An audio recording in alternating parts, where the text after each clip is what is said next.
And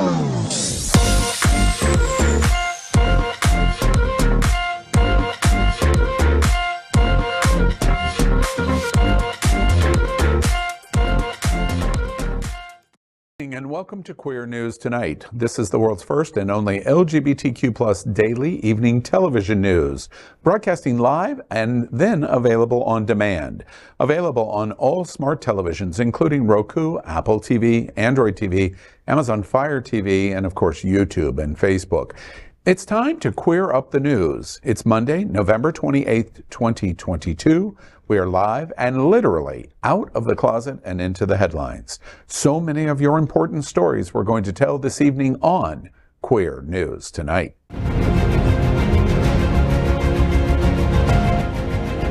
This is the world's first live daily LGBTQ evening news show, literally out of the closet and into the headlines on Queer News Tonight with Al Ferguson.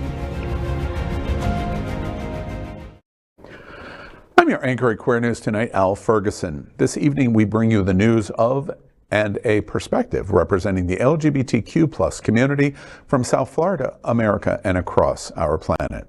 This is the world's first and only unedited live LGBTQ+ evening news show. Whatever happens unique in LGBTQ+ news, you will see it and hear it. Happening Out Television Network is a 501c3 nonprofit media platform in the television and radio model of PBS and NPR, but designed specifically for our LGBTQ+ community. We are part of one of the largest LGBTQ+ media companies in America, Hotspots Magazine and Happening Out Television Network. Our magazine is celebrating 37 years of the LGBTQ+ experience, and our television news, talk, and entertainment shows support our mission to educate the LGBTQ+ and broader community. Let's begin by welcoming anchor FayWhat. She's a radio and television personality and has a popular blog and YouTube channel aiming to unite the L and the G together.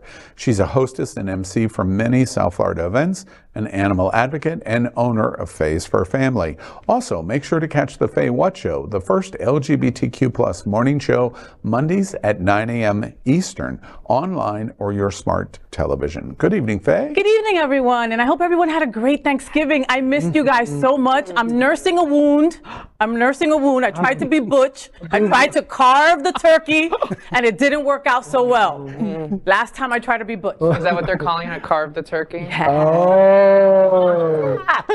Next up, let's welcome my brother from another mother. His name is Dr. Julio Capo Jr. You have to make sure you throw the doctor in there because he's still got a lot of bills to pay because of being a doctor.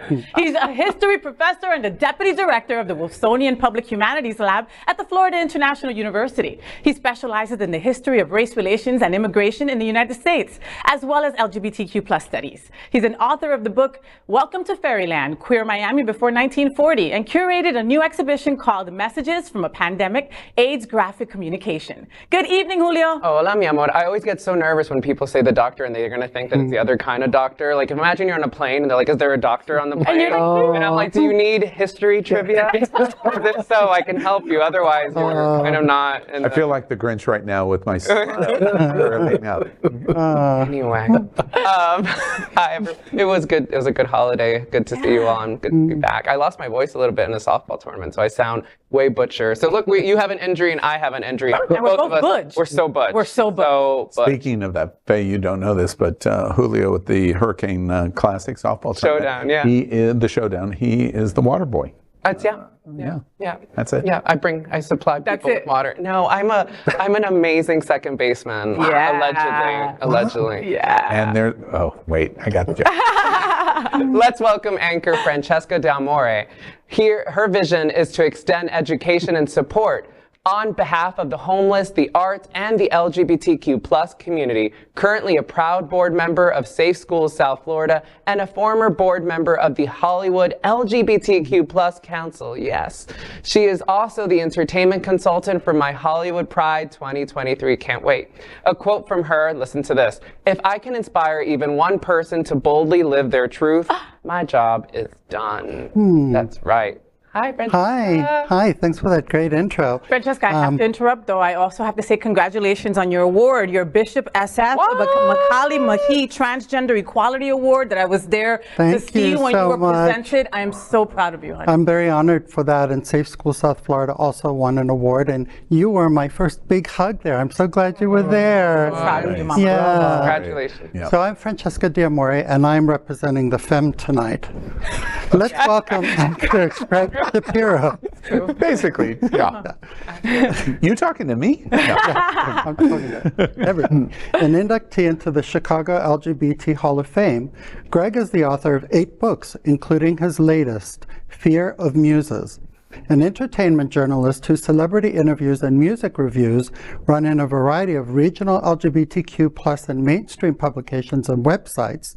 His movie review column called Screensaver can be found in South Florida Gay News, San Francisco's Bay Area Reporter, RottenTomatoes.com, and more.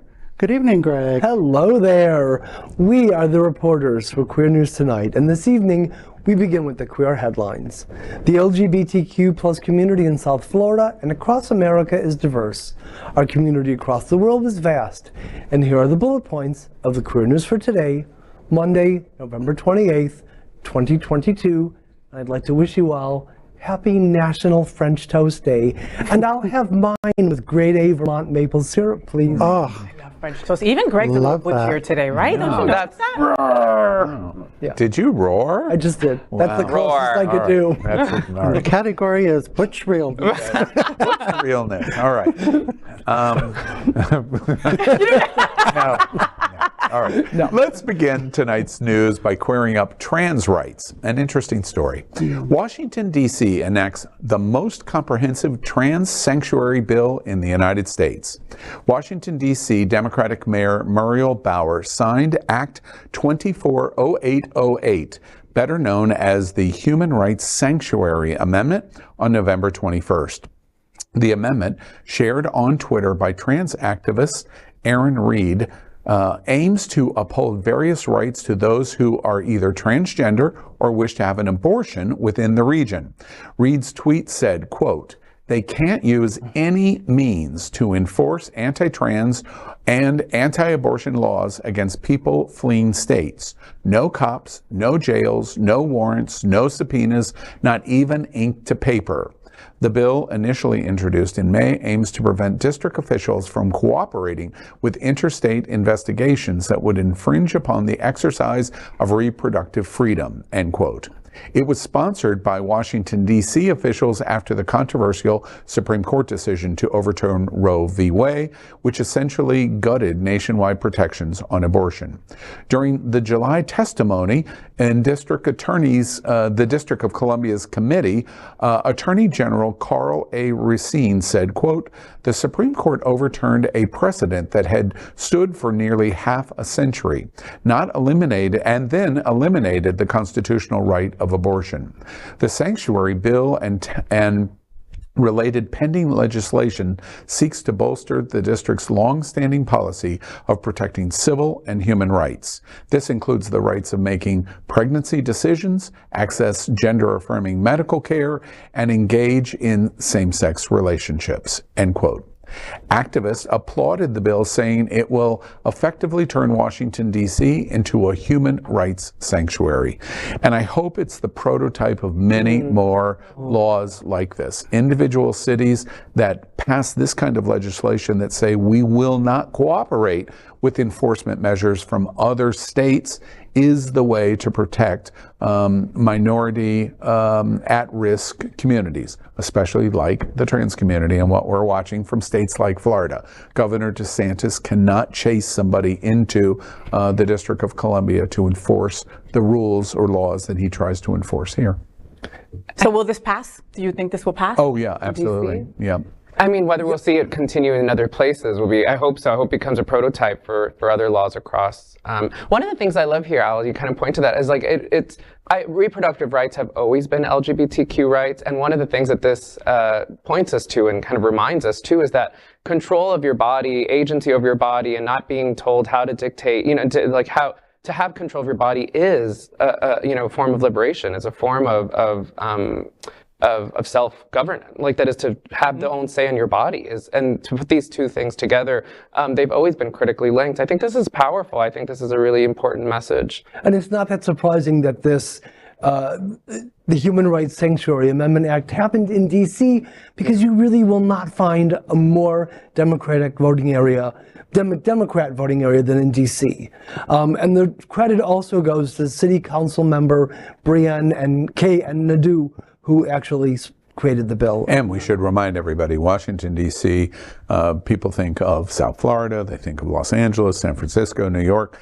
Actually, the highest density LGBT in America is the District of Columbia, highest percentage. And they have a great LGBTQ plus community down there, welcoming, inclusive, fantastic. Now, do we see a lot of LGBTQ folks going to DC because of this particular bill? Do you think that that will happen? Well, we're starting to see, in terms of trans in Texas, that if you can believe it, there's someplace even worse than Florida, and that is Texas. We're already seeing anecdotal reports, both in terms of trans protections, healthcare, parental rights in Texas, and abortion issues, where they're exporting out of the state of Texas, even in relocating. I've read a number of stories about families that have moved out of Texas because of trans issues. Franchesca, I've got to ask you, of course, you're just, as Faye indicated, this winner of trans advocacy. You're the award winner at Transgender Awareness Week and the awards that took place. What is your reaction in terms of creating a sanctuary zone that basically says under no circumstance can anything, even pen to paper? I think that those are brilliant words, because it says don't even write it down in terms of your pursuit, because we're going to protect against it. Well, I think this model is absolutely amazing and necessary. And as you had pointed out, I hope that this model crops up in other states. And that, there's, in numbers, you can really outdo a lot of things. So, yeah, and as a trans woman, I can understand what cis women have to go through, because it's the same thing. My body, my choice, my right. Back off, government. So, it's crazy we're going through this in 2022. I just have to really pinch myself.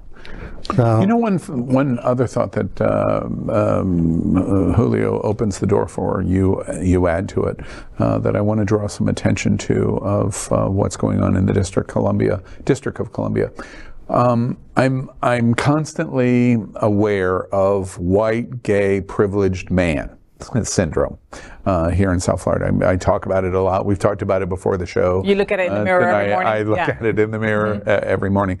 But it's interesting to me that these kind of discussions find an intersection of multiple communities in our LGBTQ community. Abortion rights for women, trans rights for our trans community, hormone therapies for minors decided on by with parental consent. Abortions for trans men that could also have the need for an abortion. Exactly, right. and even don't say gay. These all intersect with each other, and I think one of the moments that we should make sure that we draw attention to in this story, in the District of Columbia, they're getting there faster than we are, and they are. And one of the things that, as we were hearing the story, is that it's really clear where it takes its cue from. That is, like, the idea of a sanctuary city. There's a long list of sanctuary cities for immigrants and refugees. Like, that is, like, the idea of a sanctuary city and a sanctuary space has a long, decades-long history of protecting people fleeing persecution and discrimination based on their nationality and race. So that is, like, the kind of idea of imagining LGBTQ sanctuary even owes itself to immigrants. But do you even see, like, a DeSantis throwing a bunch of LGBTQ plus people on a bus and sending us over to Washington, D.C.? Well, and he becomes president, maybe. We can't hold anything past DeSantis. One other interesting thing that Julio opens the door for that we don't mention in terms of protection in Sanctuary City. The example that Julio gave, we saw a very clear example of that in history, and it is 1939 to 1945 of Jews, religious persecution that was catastrophic persecution, and the sanctuary was not a city, but it was a nation, and it was called the United States. And that's exactly what we did. And Washington is ahead of us. This is a super interesting story that we should stay on top of. All right, let's queer up Hotspots magazine. 3 Florida cities win what? Most rat infested in America? And what South Florida city topped that list? All right, each fall, mice and other rodents invade an estimated 21 million homes in the United States. There's so many opportunities for jokes here. But they typically enter homes between October and February, looking for food, water, and shelter from the cold. Again, so many opportunities. And unique to previous years, with the influx of outdoor dining structures brought on by the pandemic, rodents have found the perfect place to dine, live, and multiply. Florida. Earlier this year, 3 cities in Florida were ranked among the most rat-infested cities in America. The well-known pest company Orkin came out with a list of the top 50 most rat-infested cities in the United States. The 3 cities in Florida were, you ready for it? Orlando, Tampa, and Miami, my hometown of Miami. The first city is Orlando, coming in at number 49. No, this isn't just a joke about Mickey. Oh God, I had to read that. Next is Tampa, which was ranked number 43 on the list. An article from CBS News says, quote, with more Tampa residents staying home during the pandemic, local pest control companies saw an increase in rat-related calls, end quote. I guess that helps explain some of that. Seems like that would be more structural. The final city is Miami, Florida. Miami, for the first time, was ranked in the top 20. Come on, Miami. Oh, wait, it's not a list you want to be on. The Orkin report is not something we would normally report on here at Queer News Tonight, but considering Florida's top 3 LGBTQ plus cities made that list, we felt a journalistic obligation. We are delighted to point out, though, that our home here in Fort Lauderdale did not make the list. Let's not hope for better luck next year. Ha. It seems the LGBTQ plus community of Florida has another problem to take care of, apart from the nonsense anti-gay politicians. We questioned why the rats in Tallahassee did not make the list, as we all should, right? All worry about this. In case you're interested, Trump-red states had many more cities with rats than blue states. Unfortunately, LGBTQ plus Mayor Lori Lightfoot leads the #1 most rat-infested city in America, Chicago. I should note, though, she wasn't mayor for that long. A title they have held for 8 consecutive years. All right, y'all. Let's wrap this out. Remind me again, what city do you live in? I live in Fort Lauderdale now. Oh, wait. Okay. What city do I live in? Oh, yeah. I live in Miami, Al. You can get to it, okay? And here's the thing, okay? Miami is gross and overpopulated, all right? It is what it is. And you're not far from us, Fort Lauderdale. We are a quick 20 miles, my friend. I could bring a rat in my car if I want to over here and leave it right there in Wilton Manors. No. Please okay, the answer to this is cats. Everybody get more cats and we are good. Yeah, more cats. Understand that I am immensely afraid of rats, okay? Now, I'm from New York, where a rat can carry a pizza all the way down the subway, right? Right. Yet I am New York still was number 2, by the way. so incredibly disgusted and afraid of rats. I once beat up the mouse at Chuck E. Cheese. No lie. I was drunk. Not that matters. He triggered me and it was a moment, all right? I hate rats, like big time. We're going to have to point out the obvious that the lesbians suggest more pussycats for...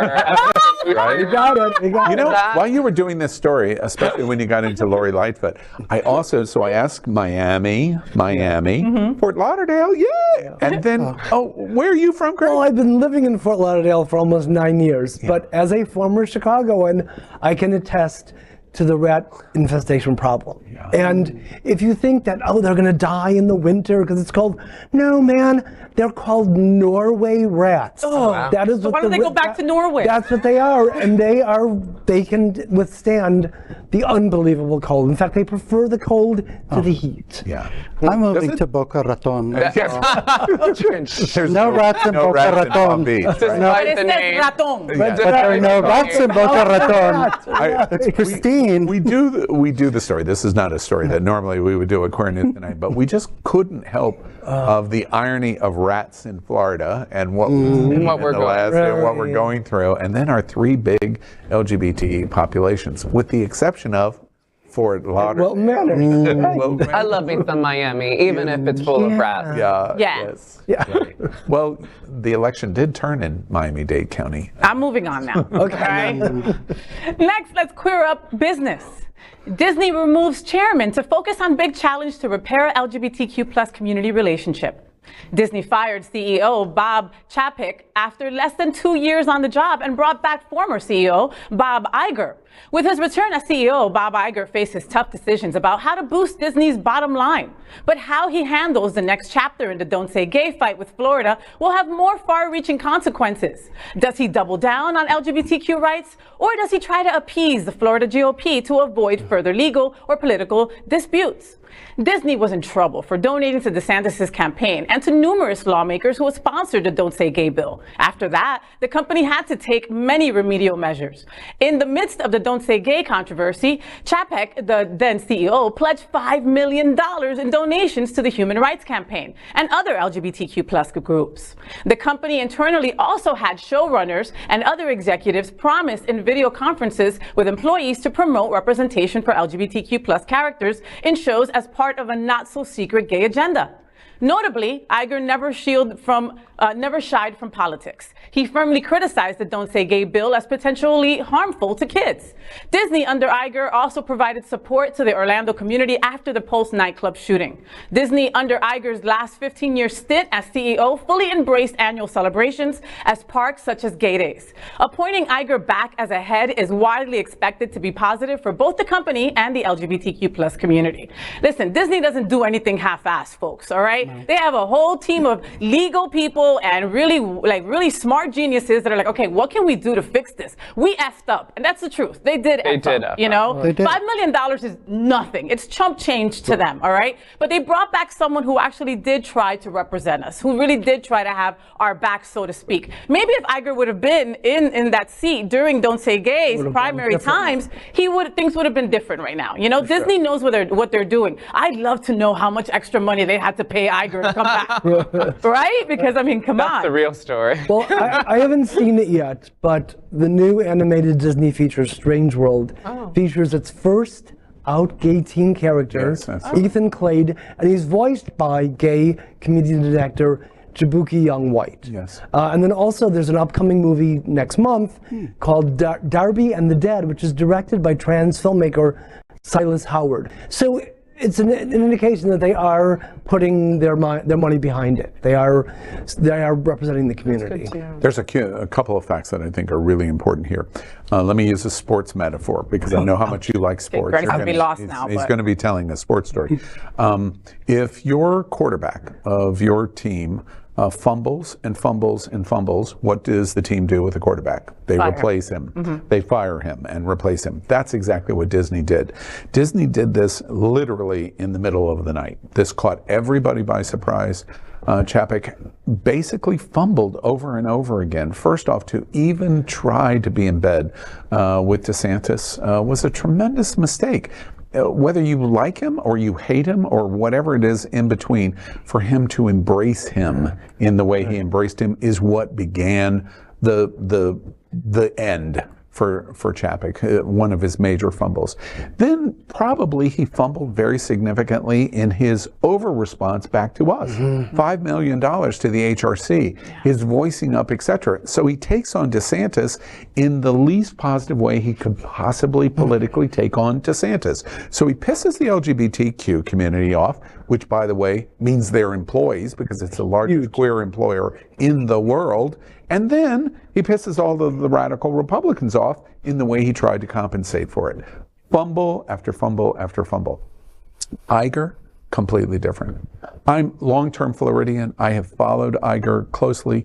He has managed the Disney Corporation in his leadership as chairman just incredibly, not only from creative, which they did absolutely brilliant, in terms of controlling Universal NBC and other, the Netflix and other things, but also from the politics for LGBT. He was unequivocal. he didn't do it for political motivation. He didn't do it for, oh, it's good for Disney to be embracing this way. No, this is exactly how I feel about Don't Say Gay. He came out with no skin in the game to say, this is wrong and here's why. And he didn't talk about the politics of Disney. He talked about children over and over and over again. That moral voice comes back. If you can be moral and a CEO of a major mega corporation. I want to go back to that a little bit because I want to be a little cynical because at the end of the day, Disney is a massive corporation. Entertainment, yeah. And being anti-LGBTQ is bad for business. Right. Yeah. There is no question. That is, I agree that leadership. Unless of course, you're at matters. Fox News. Well, right. Then that's your business and being anti-gay. Right? That's how you get a promotion. But I mean, there is something to be said, right? That I think they're learning their lesson.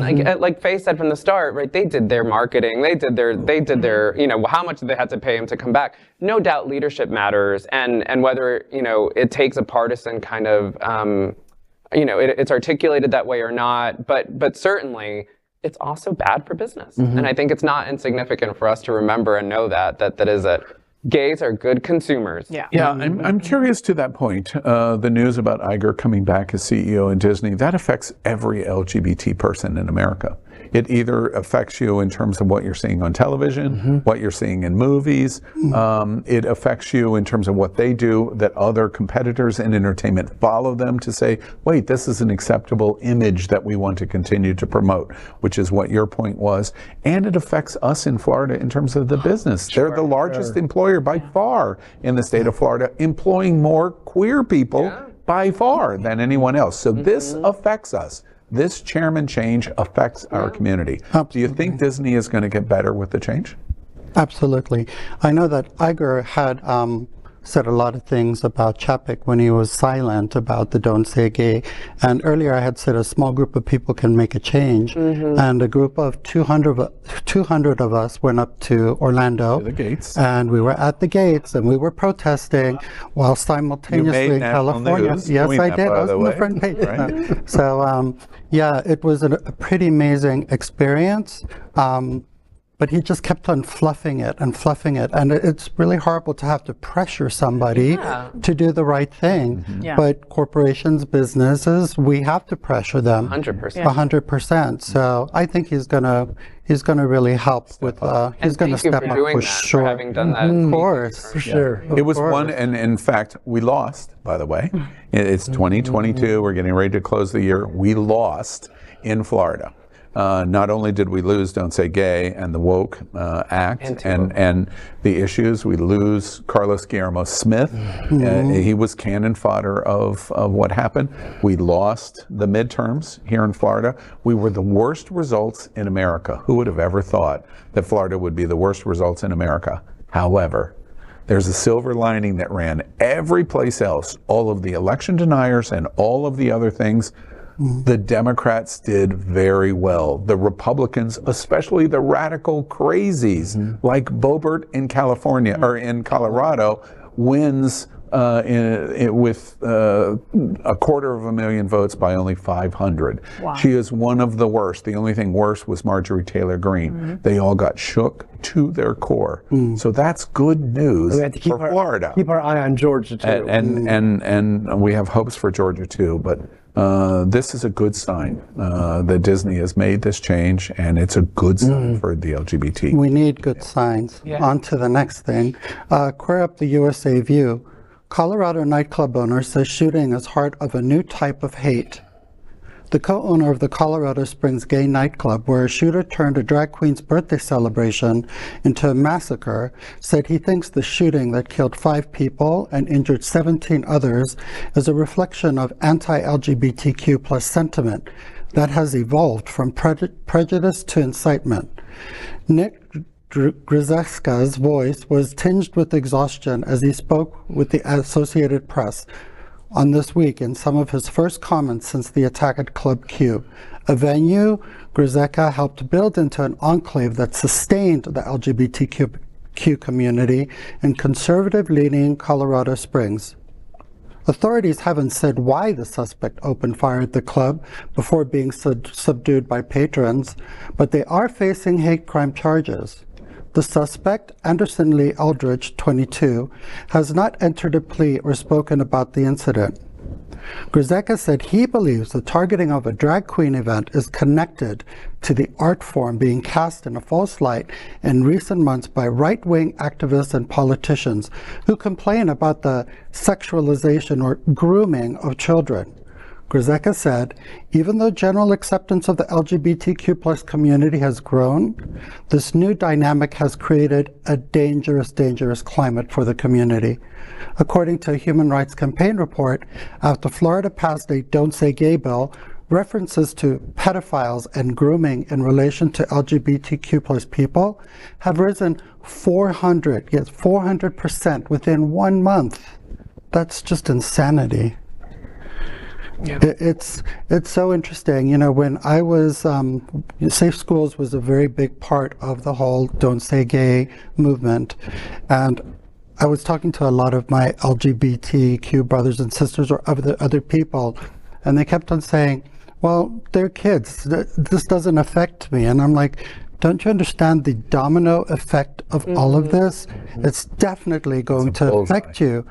And I was shocked at how many people were just like, no, this doesn't affect me, not my problem. I don't have kids, I'm not going to have I don't have kids, why it's would not, this affect me but it's all of our problem. We have to stop this rhetoric. That's a brilliant observation as a starting point for the conversation, because the intersection of abortion and women's rights and trans rights and how people of color are reflected, even in our own community, by privileged white gay men, they all intersect with each other.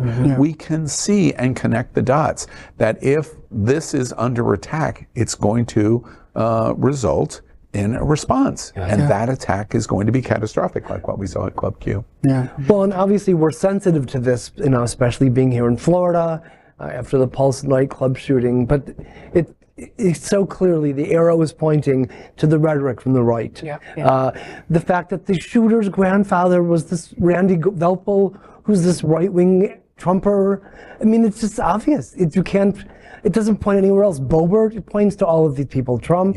And remember, the father, the shooter's father, basically, I'm paraphrasing the summary, but look it up because my paraphrase is going to be accurate. Wait, I'm very, very happy that it turns out that my son is not gay. That was his first reaction. Not the 5 people dead, or the 17 people that were shot and hospitalized. Or the countless people affected. Or the millions. Or the millions of us that are now afraid to go into our own bars because of something that happened in Colorado. That is a reflection of Tucker Carlson and Laura saying it over and over and over. And we believe, and Governor DeSantis, and people start to listen. But just imagine to that person that's, thinking that the end of days is coming and they have all this food and all these guns and everything, and they're watching Fox News and they're watching all this hate constantly on TV and on social media, saying they're grooming your children, they're coming after your children, they're going to take your children. Someone is really thinking that they're being a patriot by going into this nightclub and killing us. Right, it's just fuel being added to a raging fire. That's what it is. And go ahead, I'm sorry. Go ahead. No, which is that 400%, Franchesca, that you read is staggering. And I think this is one of the ways, too, that we can learn from history. That is, if we look at, it's not unique, right? That is, after Anita Bryant, increase in anti-LGBTQ violence went up significantly. After HIV/AIDS first emerged, anti-LGBTQ violence went up significantly. No doubt, in the after Stonewall, there was massive arson in gay bars across the country in the early 70s. That is, there's people who talk about rhetoric as not being, rhetoric is dangerous, and it fuels people, Words fuels hatred. matter. Words absolutely matter. That 400% speaks volumes. Staggering. If we could take one more moment, can we put up the picture one more time of the shooter with the bruises? I want to ask you about this, which is one of the things that really fascinates me about this story. I posted about this and discussed it. Obviously, as you all know, I was dramatically affected by Pulse with Eddie Sotomayor. I always say his name, Edward Sotomayor. Something happened here that didn't happen at Pulse. This event lasted approximately 5.5 minutes. So let's say 6 minutes. 11:57, he walks in with the AR or whatever the long rifle was, and starts to shoot. Within the first 2 minutes, he has shot 22 people in 2 minutes. By midnight, 3 minutes have gone by. Principally an ex-military person. Now a groomer. A groomer. Instead of running away, who might have been one of the 22 or one of the 5, instead runs right at him. And a drag queen also, as we know, and I apologize, I'm not conversational in the names, although we are going to do something at Queer News tonight, I assure you, with these people involved and this owner of this club. They run at the shooter. And the outcome difference of it ending in 3 minutes versus 5.5 hours at Pulse is you can't stand up to the gun. And one of the things that I think is interesting here is unless someone runs at the gun, which seems counterintuitive. What do y'all think about that? Because at 12:02, the police got there in 3 minutes. By 12:02, they had literally he was on the floor. He was on the floor and was being beaten. Look, and how beautiful it is. I'm constantly saying how important our allies are. Our allies are everything to us. We can't get to the next step without you, okay? In this bar, an ally was the one who took this son of a bitch down, all right? An ally, a straight ally with his wife and his kid and his kid's boyfriend or girlfriend that got killed. That was one of the 5. I mean, these are things that we need to remember. And it wasn't a drag queen, it was a woman of living the trans experience. Let's make sure that we make sure that we say that correctly. And I also want to, just give a shout out to the, just say the person who died, Kelly Loving. She was a beautiful, beautiful woman. And she was one of the 5 who unfortunately, expired that day. I mean, and we, this could have been so much worse. It's awful. Like, it's just disgusting. Sure. It makes my blood boil. It makes me uneasy. I'm afraid to go to bars in Wilton. There was an event at Hunter's the other day and I said, no, thank you, because I'm affected by this. This could have been right here, Al. It could have happened right in Wilton Manors. And I know I'm not the only LGBTQ plus person that feels that way. After this shooting, there was so many postings and so many people that were just so heavy-hearted, and it's not the last that we'll hear, okay? This hate has only begun. Mark my words. I think you're right. I mean, I know you don't speak. When I'm at a place, I look for exits. I'm concerned about crowds. I've always been that way, but it has increased significantly. I have to say, really, since Pulse. But it never stopped. And these things only remind me that we are. I'm very much at risk. I completely agree with what you've just said. I just ask you again from the standpoint of his face and the beating in taking place almost instantaneously. You provide the context of an ally doing it for us. When I went through Pulse, it never even crossed my mind a single time if somebody would have ran at him, even to the point of potentially sacrificing their life. But if they could have gotten a hand on the gun, then someone else would have joined, and someone else would have joined. And maybe your friend would still be here. And Eddie would still be alive. Yeah. Yeah. How can you not think never thought about that at Pulse. Yeah. And Club Q, I go, wait, that's for the first time, these mass shootings, the approach is not the lock and hide, but to attack and defeat. And maybe it's because of Pulse. Maybe it's because of that trauma that people are saying, enough, this is ridiculous. Yeah. You can't do this to us. Maybe that's what it was. Yeah. I mean, I want to state the obvious too, but the normalization of all this, we have routines at our university of it almost feels like not what to do if, but when. Lockdowns they do this at schools, they do this at it's always run and take cover. It's never go and take the guy down. It normalizes what is not normal. Off this story page to me is they did something that I don't know the number of people that were in this club, but if that person wouldn't have said, no, the right response is to attack, and I'm not judging anyone's choices in an event like this. I can't. Or suggesting one way or another. Right, exactly. We don't. But this could have been Pulse. Yep. Yeah. Could have been tragic. This is terrible, but it could have. Yeah. If it went on for hours and hours, you can't stand up. Well, I'm going to lighten up this conversation and say, Stilettos are a wonderful thing. Did you see those stiletto marks on his? Beautiful. Stilettos kill. I love it. Artwork. Yay. Yes. And now we're going to queer up sports. World Cup drama continues with queer armbands and soccer fans stopped from wearing rainbow-colored items. 2 German soccer fans told CNN that they were asked by security officials at Qatar 2022 to remove the rainbow-colored items that they were wearing as they made their way to watch the World Cup match between France and Denmark on Saturday. After taking Bengt Kunkel and his friend to one side, a group of security guards eventually let them go on condition that they put the rainbow-colored items in their pockets. Once outside Stadium 974, Kunkel put the rainbow-colored armband and wristband back on and walked through security.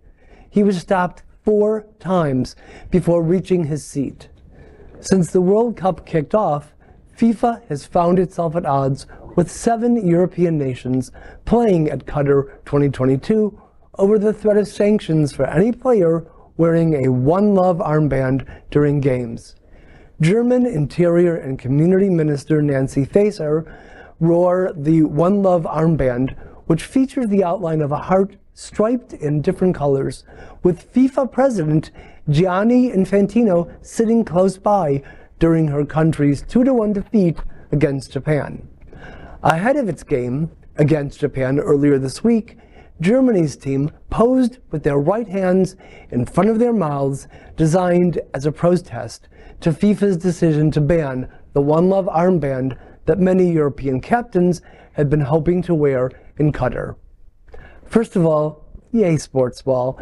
Second, we should all be grateful to Bengt Kunkel and others like him who are standing up to this ridiculous homophobia and oppression. Bravo to them. It takes balls. Real- I have to say that. You know, it takes In that real country, cojones. Like, I asked myself, me and my wife were having this conversation, like, would I have the guts to do that? Right. After the first person told you no, and you're like, I don't want to get arrested. I don't want to get beat up. I don't want to get thrown in jail. This guy did it 3 more times. Like, here, F you, I'm wearing my band. And if you look at the band, there's not even a rainbow on the band. Right. So very inclusive. It says one love. I mean, come on, it's like these religious crazy people not wanting anything to do with us, right? Isn't it all about love? I don't get it. Right. And you're not going to. And I'm not going to get it. No. Cutter. And you're not going to get it. But also, speaking of love, the right hand in front of the mouth in protest, that's some good love. That's amazing, right? Yeah. Truly. Yeah, that was When I saw that amazing. picture, I thought, wow. Powerful. And it was on the cover. I read an article just yesterday. That picture was on basically every newspaper cover in Germany of that picture of the footballers doing that. And it wasn't shock. It was, yay, Germany for doing that, which I thought was awesome. You know, one of the things that is a surprise to me, first off, do we care about the World Cup at all? I don't. Broadly, LGBT, but us here at the table, do we care about what's going on there? I kind of do. I'm Italian, so I was raised on soccer. Okay. And what I love about soccer is it's everybody's game, the poor, the rich. It unites all class systems. So I have a respect for that sport. And the guys in those shorts, come on, you know? Right. Well, and here in South Florida, we have a lot of different countries, you know, represented. So people really love FIFA and all that kind of soccer stuff. You know, Beckham put a stadium here because of how popular it is here. And people, like, you know, root for their country that they're from, not even knowing the rules of soccer. I mean, that's me. I'm like, go. You know, I mean, like, I don't know, you know, I'm always looking for, like, the hot song that comes out of the World Cup or something like that, or who's going to perform. That's what I go for. It's a cultural thing too, of course. Yeah, okay. And then another question I have is, what in the hell, and this was done in 2010, what in the hell were they thinking in choosing Qatar? What was the thinking of doing that? There is a Netflix documentary that you need to watch as to how it ended up in Qatar, and it's just like so because you'd be like, what? Of all places, nobody had an issue with this. Nobody said how, you know, humans aren't treated correctly here. We're not going to have this there. Yet they still did. Was money involved? I bet. Of course, lots of money, Greg. Mucho dinero. You know, years ago, I was invited to give a lecture in Qatar. Years ago, and I'm an LGBTQ historian, not, you know, only, but that is, I wasn't even able. I was working and there wasn't any way, but I didn't have time to think about what that would mean or what that would look like, so I didn't even have to, but... Now, if you were offered something like that there now? But would he be? I mean, No, but listen, I know people in TV that are LGBTQ and they're there, okay, covering it for their TV news, for Spanish TV news, and they're gay as hell. And I'm like, texting them like, are you okay? Are you safe? You know, I mean, they're not even responding right now because they don't want to give people the feel that they are. It's complicated, right? Because I mean, one of the most powerful ways of protest is to exist and to be present and to be public and to be like the story is a really great example of that. And a lot of that comes with privilege, right? Like that is if you're less in danger of because of your race, because of your gender, because of X, Y, and Z, right? All these different things. But these are hard stories. So that I like the way you put it, Faye. I mean, to come back not once, not twice, but 3 times in a big F you, that's a powerful You know, I think statement. that there is a metaphor of what's going on in Qatar for the United States and the religious versus civil rights argument that is going on in the courts, especially the Supreme Court. Qatar has already made the decision that so many radical right are advocating in the United States. What's going on in the United States is the crazy radical right, and I put Lindsey Graham in that category, is saying unequivocally religious rights must be protected above everything else. No. The Christian religious rights. That's what they mean. Make sure you say that. Right. Christian religious rights have to be protected among anything else. Well, that's exactly what Qatar has already decided. Their Muslim faith is absolute, and there can be no violation in civil society of our embracement of that religious right. Now, I have nothing against that decision making, but Qatar should be set all by itself and say, okay, fine, you can live that life and you can embrace that life, but we're not coming in our sporting events and our political events on any of our other events where all of the rest of society is going to come, where you say, wait, you can't be a woman in certain ways, you definitely can't be trans, you can't be gay, you can't be.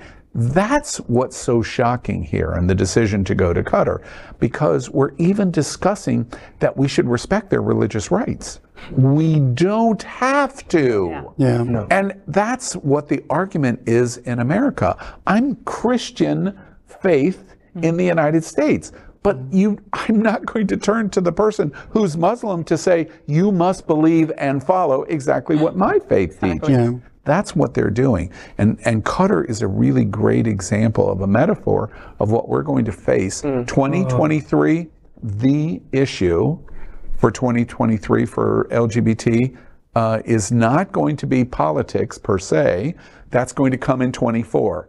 The issue in 2023 is what the courts are going to decide on Christian religion against civil rights. That is going to be the issue. I'm losing my religion. And I'm done. I'm done. All right, let's continue because that story got me all fumed up. Let's talk about something I really like. How about a naked boy? Yeah. Let's queer up Hotspots magazine.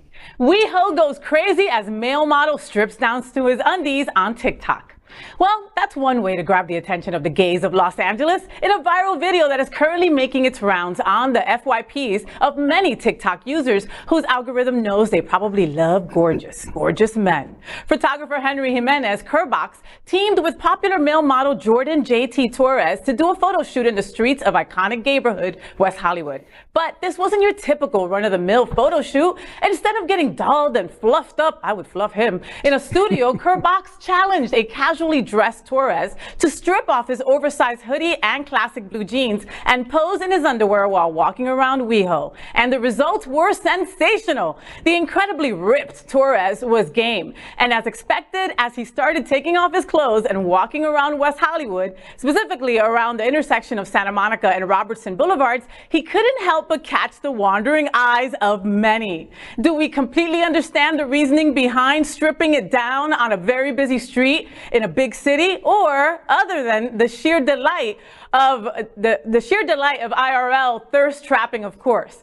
Not really. Are we complaining? Absolutely not. He has surely given the streets of WeHo the best show they've had in a very long time. Now, Torres is a super hottie, and I thought that this story was super fun. But this is just Tuesday in Wilton Manor. Right. All right? I'm sorry. I was just thinking about that really hot gay boy that would go up and down on his skateboard. Do you remember? Oh, yeah. He would go up and down on his skateboard with just like a little itty bitty, teeny weeny, tiny Speedo. All right? Yeah, And that was just like Tuesday, him picking up his food from freaking Bona to go home. All right? Like, so this story was like, okay, cool for WeHo. You guys enjoy that. We do that like every day. You know, Wednesday, the night before Thanksgiving, we went to Gym Bar on Wilton Drive, and I was with John Hayden and Richard. And you bumped into me. Oh, and I was going to make a joke about how scantily clad were. Oh, were you wearing your Speedo? I'm curious. Look at he's red. Yeah, I know.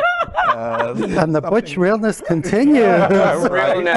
I'm curious. One of the things that I think is fun about this story and Hotspots magazine doing it is, why does TikTok, like that TikTok that you see, what is it about gay where something like that happens and the whole country goes, wait, what is it about us that we're always so trendsetters. enamored? We're also trendsetters. We start something. And I think, when we're not like stepped on and marginalized and hated, we shine so bright that you can't help but stop and look at us when we're doing something. That is the truth. Yeah.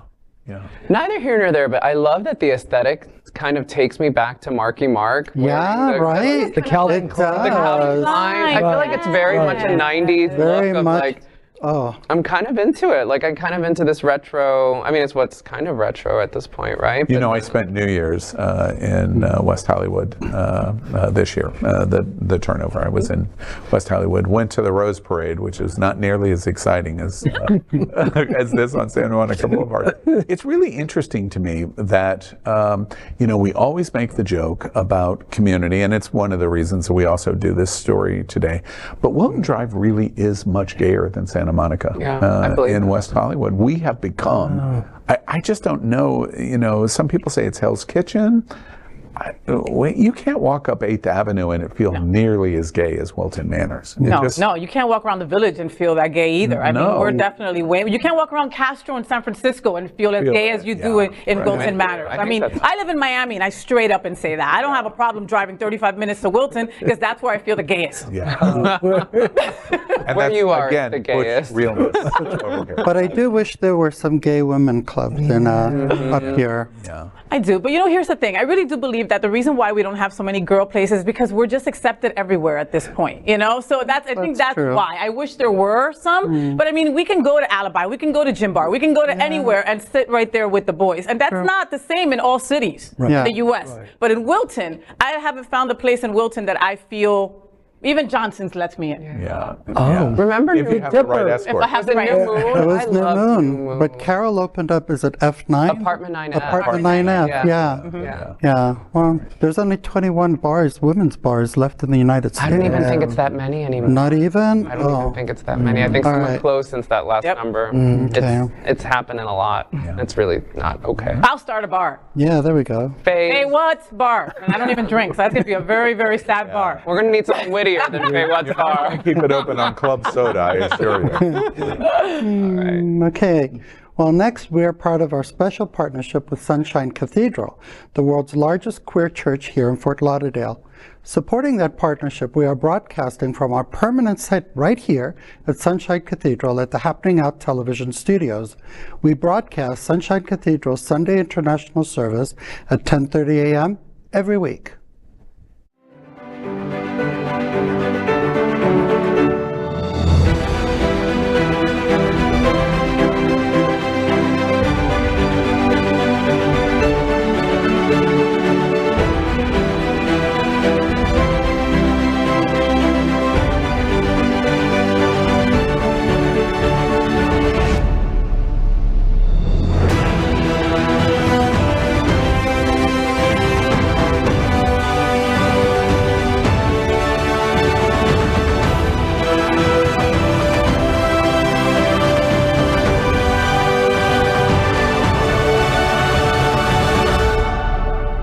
I'm Chris Caputo, City Commissioner with Wilton Manors, and Sunshine Cathedral is my queer church.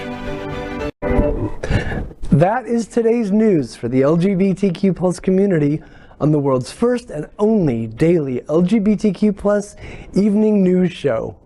If our community is important to you, and we know it is, share this news with your friends and your family. Are you, like most of America, part of our very large television audience watching this live LGBTQ plus news broadcast right now on Roku, Apple TV, Android TV, and Amazon Fire TV? Queer News Tonight is the only live LGBTQ plus digital television show in the world that is out of the closet and into the headlines. We need your support. If our community is to grow, we must tell our stories and bring them to the attention of the broader world. This is the only place in the world that tells these types of LGBTQ plus stories in motion and sound. That is the passion of Hotspots Magazine, Happening Out Television Network, and Queer News Tonight. I'm your anchor, Al Ferguson, and on behalf of these LGBTQ plus reporters, the anchors of Queer News Tonight, including FayWhat, Dr. Julio Capo Jr., Franchesca D'Amore, and Gregg Shapiro. We will see you daily at 8 p.m. And to our LGBTQ plus world, we wish you Good night.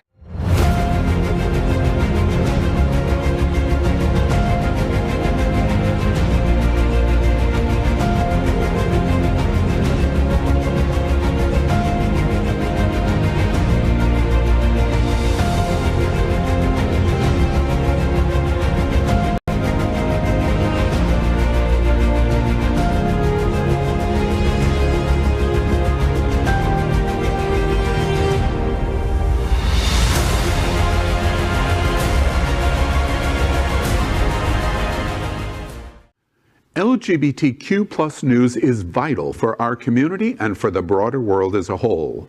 We have enough enemies at Fox News. Tucker, Sean, and Laura are loud. We need passionate allies. Happening Out Television Network, Queer News Tonight, and It's Happening Out are literally out of the closet and into the headlines. Our community needs your support. Like this broadcast and subscribe now to ensure the growth of the entire LGBTQ plus